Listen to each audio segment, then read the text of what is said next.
ಗುರು ಈ ಚಿಕ್ಕದಾಗಿರೋ ಬಟುವ ಟ್ರೈಬ್ಸ್ಗಳು ಬೇಟೆ ಹೆಂಗ್ ಆಡ್ತಾರೆ ಈಗ ನೋಡೋಣ. ಈ ಬಟುವ ಟ್ರೈಬ್ಸ್ ಕುಳ್ಕುಳು ಗೌರೆ ಅಂತ ನೀವು ತುಂಬಾ ಈಸಿಯಾಗಿ ತಗೊಳಂಗಿಲ್ಲ. ಯಾಕಂತಂದ್ರೆ ಇವರು ಬೇಟೆ ಆಡಕ್ ಇಳಿದ್ರೆ ಕಾಡಲ್ಲಿ ಯಾವ ಗೊರಿಲಾಗಳು ಉಳಿತಾ ಇರ್ಲಿಲ್ಲ ನೋಡ್ರಿ.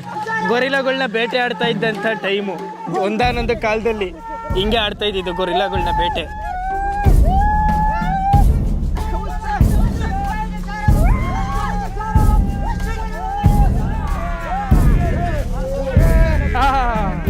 ಎಲ್ಲ ಜನನು ಸೇರ್ಬಿಟ್ಟು ಒಗ್ಗಟ್ಟಿನಲ್ಲಿ ಬಲವಿದೆ ಇಲ್ಲಿ ತೋರಿಸ್ಬಿಡ್ತಾ ಇದ್ರು. ಪ್ರಾಣಿನ ಹಿಂಗೆ ಬೇಟೆ ಆಡ್ಬಿಡ್ತಾ ಇದ್ರು. ಬೇಟೆ ಆಡಿರೋ ಅಂತ ಪ್ರಾಣಿನ ಖುಷಿಯಾಗಿ ಎತ್ಕೊಂಡು ಹೋಗ್ತಾ ಇದ್ರು.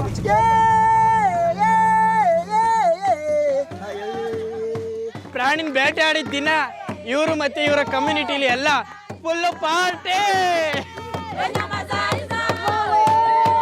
ಈಗ ಗೌರ್ಮೆಂಟ್ ಎಲ್ಲ ಇವ್ರಿಗೆ ರಿಸ್ಟ್ರಿಕ್ಟ್ ಮಾಡ್ಬಿಟ್ಟವ್ರೆ, ಬೇಟೆ ಗಿಟ್ಟ ಆಡೋದೆಲ್ಲ ಮಾಡಬಾರ್ದು. ಯಾಕಂದ್ರೆ ಕಾಡಲ್ಲಿರೋ ಕೆಲವೇ ಪ್ರಾಣಿಗಳು ಉಳಿಬೇಕು ಅಂತ ಪ್ರತಿನಿತ್ಯ ಅದೇ ಅಭ್ಯಾಸನ ಮಾಡ್ಕೊಂಡ್ ಬಂದಿದ್ರು. ಆದ್ರೆ ಈಗ ಪ್ರಾಣಿನ ಬೇಟೆ ಆಡಕ್ ಆಗಲ್ಲ ಇವರು. ಅದಕ್ಕೆ ವರ್ಷ ಇವರು ಹಬ್ಬ ಮಾಡ್ಬೇಕಲ್ಲ, ಆ ಹಬ್ಬನ ಇವ್ರು ಹಿಂಗೆ ಮಾಡ್ತಾರೆ.